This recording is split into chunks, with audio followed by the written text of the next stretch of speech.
Paralympic Powerlifting est une compétition de développé couché. Un athlète est allongé sur le dos sur un banc spécialement conçu.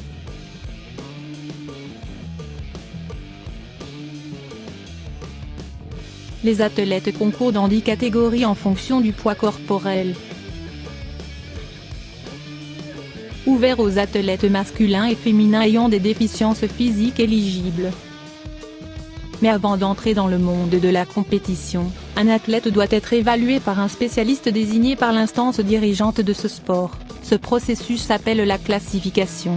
Le but de la classification est de permettre aux athlètes de rivaliser équitablement les uns contre les autres.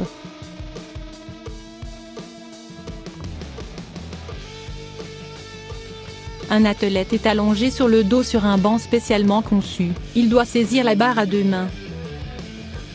L'athlète doit effectuer l'essai après avoir reçu le signal de départ et l'abaisser jusqu'à sa poitrine.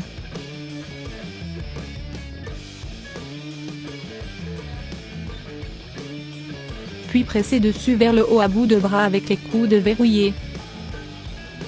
Une fois l'essai est accompli, et le signal du rack est donné, l'athlète peut ramener la barre au repose-barre. Le sport représente le test ultime de la force du haut du corps, avec des athlètes en compétition dans la discipline du développé couché. La tête, le tronc, y compris les fesses, les jambes et les 2 talons d'un athlète doivent être en contact avec le banc tout au long de l'essai. Les athlètes peuvent être attachés au banc. Et les athlètes amputés sont autorisés à soulever en portant une prothèse artificielle. L'athlète peut demander l'aide du chargeur lors du retrait de la barre des supports. Les chargeurs ne peuvent en aucun cas aider l'athlète à soulever le poids. À partir du moment où l'arbitre donne le signal START, jusqu'au signal RAC. Les 3 arbitres indiqueront alors une tentative réussie ou non en allumant des lumières blanches ou rouges. Chaque athlète a 3 tentatives pour soulever le poids le plus lourd de sa catégorie de poids corporel. Un 4e essai peut également être tenté pour un record. La capacité des athlètes d'élite soulève souvent plus de 3 fois leur poids corporel.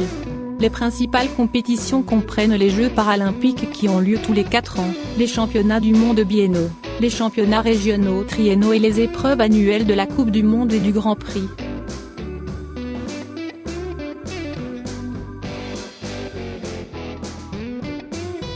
L'haltérophilie de base remonte aux tribus préhistoriques, qui utilisaient le soulevé comme test de virilité, afin de démontrer la force physique et corporelle d'un homme ou d'une femme. Au début des années 40, après que le docteur Ludwig Goldman ait fondé le Centre national de lésions médulaires à Stoke-Mandeville, les activités de renforcement de la force en faisaient partie intégrante. On a vu que les patients devaient être forts et en bonne forme physique pour être indépendants dans un monde où les fauteuils roulants étaient lourds et la nécessité de renforcer leurs muscles pour la pratique de leur sport. Les exercices comprenaient le lancer de javelot et d'attraper des ballons médicinaux, des cordes d'escalade et de soulever de poids. Les compétitions d'haltérophilie sont rapidement devenues une partie des journées sportives régulières au sein et entre les unités. Le parapowerlifting est l'équivalent paralympique du sport olympique de l'haltérophilie.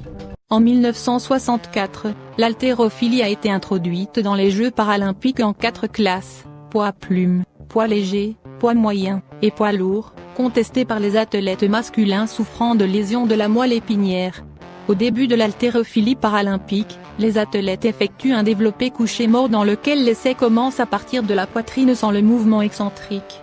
En 1976, le nombre de catégories de poids corporel a été étendu à 6 catégories de poids corporel. En 1980, d'autres types de catégories d'haltérophilie ont été introduits pour les athlètes amputés et les athlètes paraplégiques. En 1984, à New York aux États-Unis, la discipline connue sous le nom de powerlifting a été ajoutée au programme paralympique pour inclure les athlètes ayant d'autres handicaps.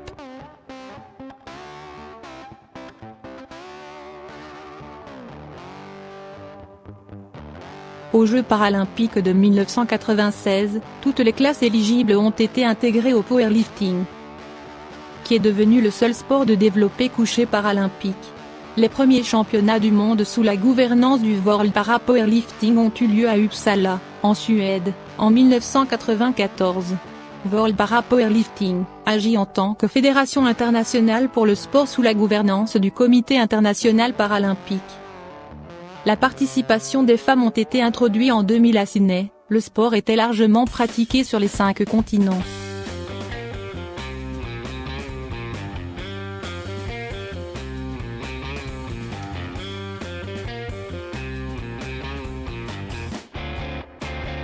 Aux Jeux paralympiques de Rio 2016, l'histoire s'est écrite lorsque Siaman Rahman est devenu le premier athlète paralympique à soulever plus de 300 kg.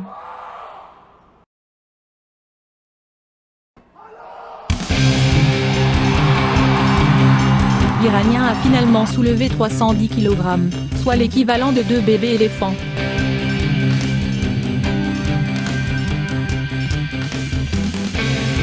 Le parapowerlifting est l'un des sports qui a la croissance la plus rapide du mouvement paralympique en termes de participants, et est maintenant pratiqué dans près de 105 pays.